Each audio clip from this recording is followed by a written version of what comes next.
Hi, I'm Dave, and I'm just a homeowner, but I want to talk to you today about how to pass your rough-in electrical inspection.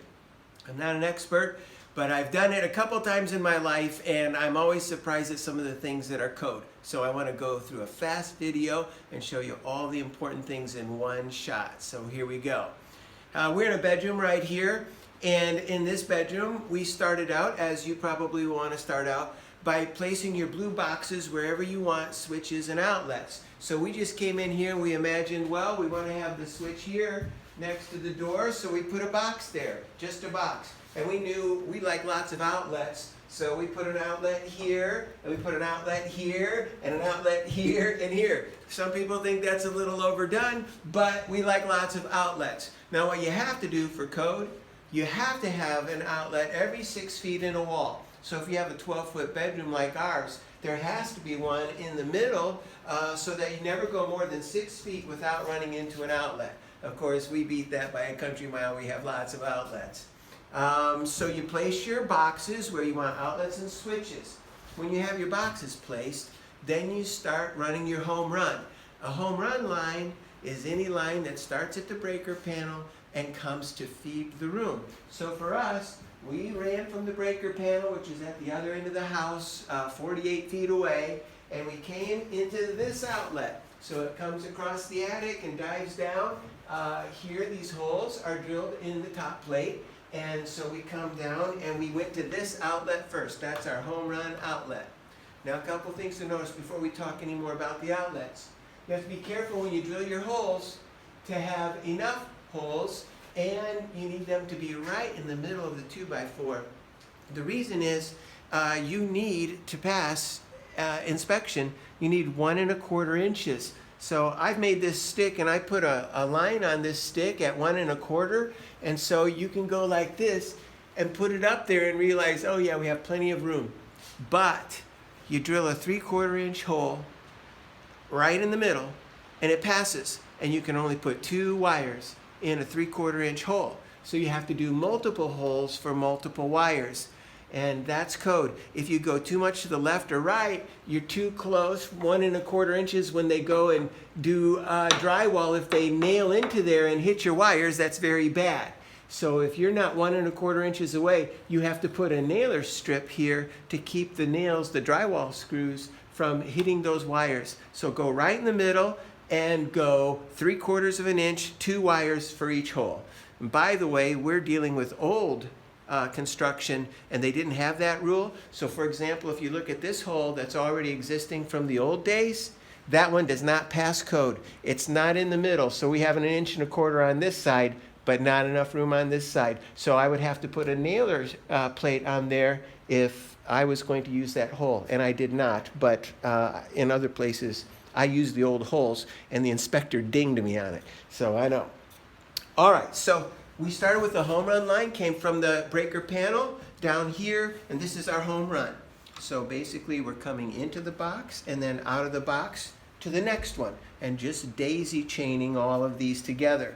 And you'll see, of course, that when you wire your outlets, you're going to have 2 hots and 2 whites if they're daisy chained together, because you have an in wire and an out wire.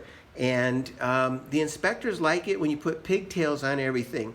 Instead of putting 2 blacks on the outlet lugs and the 2 whites on the other side of the outlet lugs, they like for you to put a pigtail here, and you'll just have 1 pigtail, 1 wire going to the back of your outlet. And then of course, same with the white, we have a white pigtail, and the white pigtail will go to the other side of the outlet, and of course a ground pigtail, so that will go to the grounding screw on your outlet, and then you just roll it back in there so you're ready for drywall.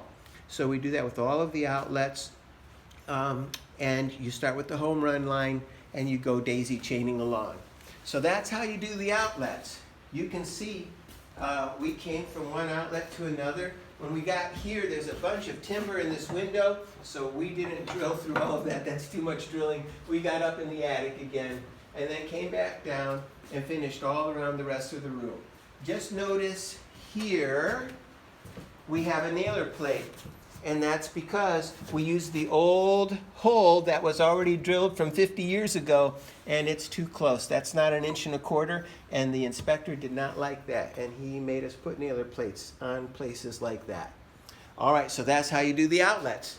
We're going to go into the bathroom here, and I just want to show you one thing in the bathroom that's a little different.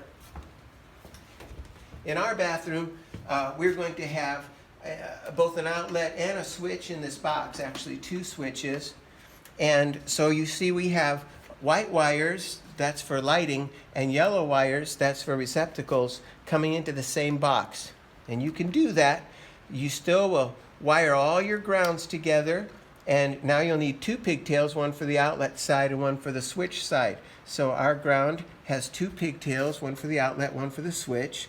And then, of course, you don't tie your whites together from the yellow wires with the whites from the white wire, because you have 2 different circuits and you have to keep them separate. The grounds we tie together, but none of these can be tied together because this is a much thinner wire and it can only handle 15 amps, and this yellow is a thicker wire for 20 amps. So when you bring 2 different circuits into your box, you have to keep those separate except for the grounds. All right, let's look at a simple switch. Follow me to our hallway, and we have a simple switch in our closet.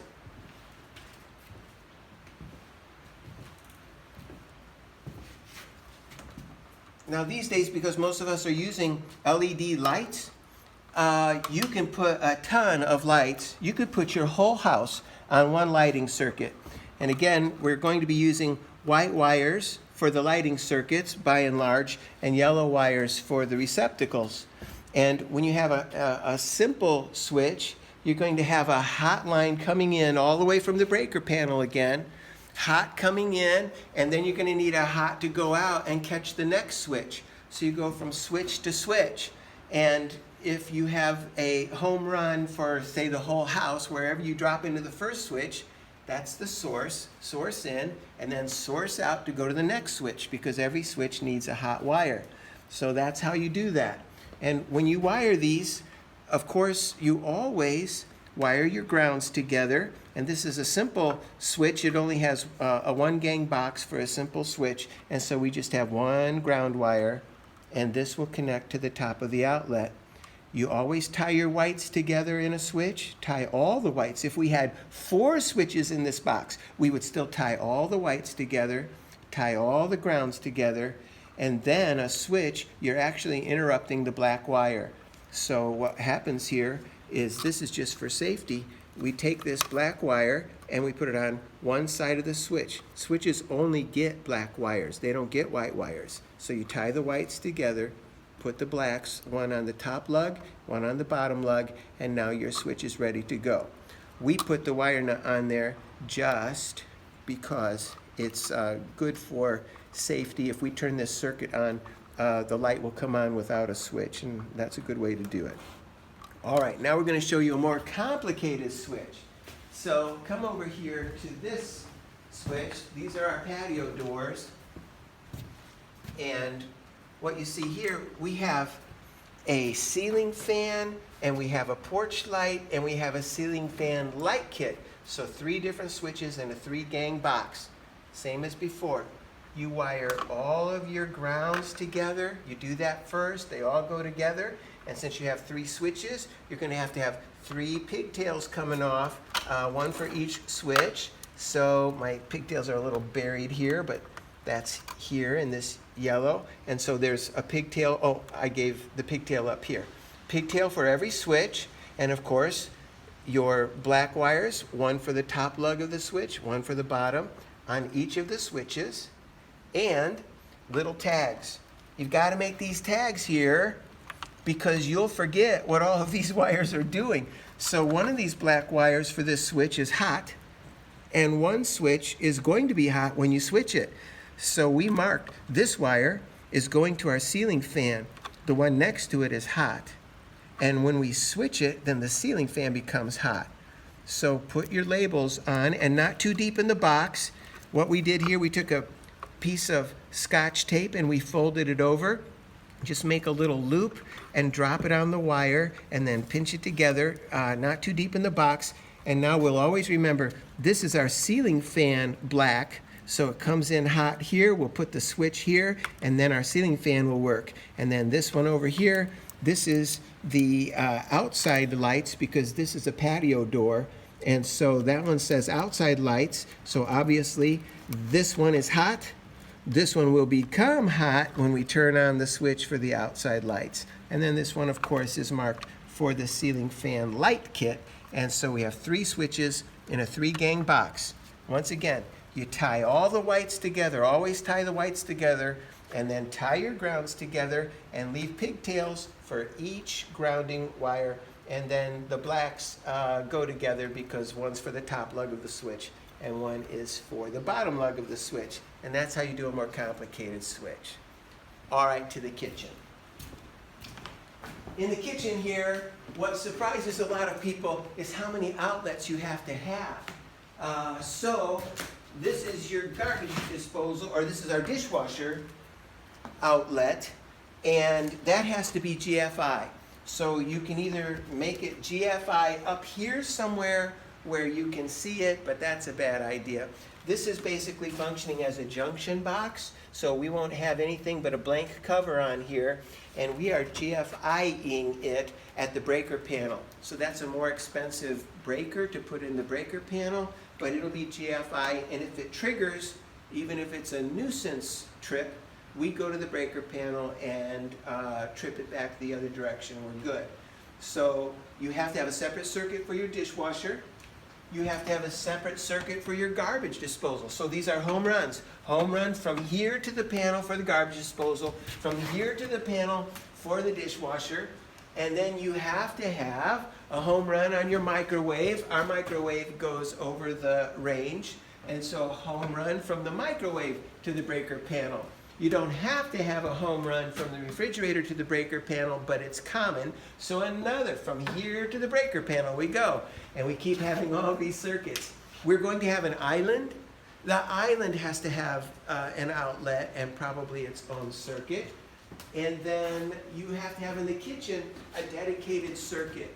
So you can't just say, well, we're going to use the same outlet in the dining room, or the same circuit in the dining room and the kitchen. You have to have a separate circuit for the kitchen. So the kitchen all by itself might have 6 circuits. That's 6 places on your breaker panel, and that doesn't even count the heavy duty range wire. That's a 220 circuit. So, you know, that one's special. That's taking 2 places on your breaker panel. So the kitchen all by itself is taking up all kinds of space in your breaker panel. Another thing to notice here is we had to put an outside outlet here. This happens to be in our kitchen area, and that could not be with the kitchen. That had to be from a different circuit. So we had to pull this circuit for the outside all the way from the great room instead of the kitchen, because the kitchen can't share a circuit with anything else. One other thing to notice by the patio doors, we were surprised to find out that you have to have an outlet near your patio doors, preferably on both sides. For us, it was impossible to put one on that side because our porch, enclosed porch, is right next to the patio door. So we couldn't put an outlet on that side. But there is one over here. You can't see, but it's in this cavity down low by where our bathtub is. So that outlet is leading to outside. And once again, we couldn't share that with the kitchen. That had to be a different circuit from the kitchen. Okay, now we're going to go to the breaker panel. The breaker panel here is indoors, but in our attached garage. And that's a good place. You can put a breaker panel outside if you want to. The boxes can be waterproof, and so you can do that if you want to. But ours is inside. If you're putting your breaker panel in for the first time, you have to make sure that you have space. You can't put a breaker panel in a clothes closet where there's clothing. You have to be able, if there was a fire, somebody needs to be able to rush in here and get to it. You can't make it too high. The top of the switch can't be more than 6 feet 7 inches tall. So, you know, mine's well under that. And come in close and look at the breaker panel. A lot of places these days require your arc fault circuit breakers. These things cost like $45 each. And fortunately, where we live, still in 2020, they only require them in the bedroom areas. But we have 3 arc fault breakers here because we have one lighting circuit for all of our bedrooms, and we have 2 receptacle circuits, one for each bedroom. And that means all the bedrooms where we live, all the bedrooms have to have arc fault circuit breakers. So that's very expensive. Really, national codes are leaning toward every normal circuit being arc fault. Fortunately, we don't have that yet because that would be like $800 of circuit breakers, and so we dodged that bullet for now. You can see as we brought in the wires, all of these are the home runs that we talked about, the yellow ones and the white ones. We have 2 lighting circuits, so not very many white wires. And so all of those are the home runs going to those places we talked about. We brought in the wires from the top. That was convenient for us. It might be different for you. Some people bring them in from the bottom, and that's fine. These are the big wires that are coming from the meter, and so you have to install those carefully, but they are installed with some special anti-oxidation cream, so you have to use that if you're installing new feed wires. And you can see all of these wires are bent kind of pretty in right angles. You don't want this to look like a plate of spaghetti. The code actually says that there's a craftsmanship requirement, and the inspectors like to see things that are pretty. So you make these at 90-degree angles and put them in nice, but don't make them at sharp 90-degree angles because a sharp bend is a hot place. And so you just kind of curl them around 90 degrees and don't make a hot spot by pinching them. And so we put all of in our panel, the neutrals and the grounds go on the same bus, either side. Some panels, they're separated, and that's equally good. And then, of course, the black wires are actually going to the circuit breakers. They screw onto the circuit breakers, and we pop those in. So that is our breaker panel. And again, you want to keep that nice and neat. I won't show you the meter base, but if you upgrade your service, you might find that you have to replace your meter base. That typically is the case. The new meter bases are much bigger than the old ones. So we had to upgrade our meter base, and our meter base is right through this wall on the back side of this wall. So nice and straight and easy. You might want to double check that. We learned 2 things in that process. Number 1, our power company provided the meter base for us, so that was nice, that was free. And number 2, by going close, within 3 feet, only 3 feet of this feeder wire between this panel and that box, if you go more than 3 feet, the rules change and get more strict. So we went straight out, and in 3 feet we saved ourselves hundreds of dollars by putting the breaker panel and the meter base side by side. So if you can do that, that's a great trick too. Let's show you one more thing back here, and I think we will have covered most of what's required with our electrical inspection. Once again, we talked about craftsmanship, and there are times when you have lots of wires coming into one place, and the inspectors now love to see these wire stackers or cable stackers, however you want to say it. And what you want to do is use these stackers whenever you have a bunch of wires coming through the same place. So this is right outside our panel. All of our home runs are going right there, and this is a very busy place. So we use these stackers, and it makes all your wiring beautiful. You have to have a staple within 8 inches of every box. So every switch, every outlet has a staple within 8 inches. And then when you go up the wall, you need to have a staple every 4 feet. And so you don't want wires flopping around, and our inspector required us to be very particular about these staples and how we took care of the wires. In the attic space, if you can see up here, we have lots of wires going this way. These are our home runs heading to the other side of the house. And so we had to put in staples every about 6 feet in the attic so that they're not just swinging back and forth wildly. You can see these loops of wire hanging everywhere. We put these here because we're using the new LED lights, which are so wonderful. So they don't even require fixture boxes.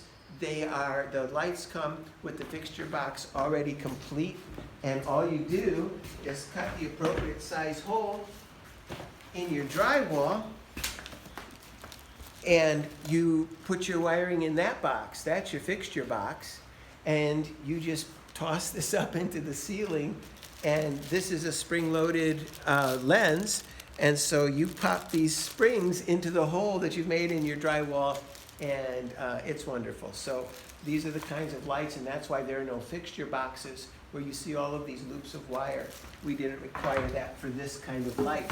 And of course, LED lights take so little electricity again that in some ways, it doesn't matter how many you put on. You could put a whole house full of LED lights on one lighting circuit if you wanted to. We put them on 2 lighting circuits.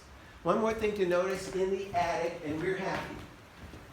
When we were wiring for our heating and air conditioning system, we have a heat pump. And I don't know if you can see this, but I'm going to show you the top of the attic, and you'll see up there that there is a fixture box, a round fixture box, and that's for a light. And you'll also see that there's an outlet and a switch.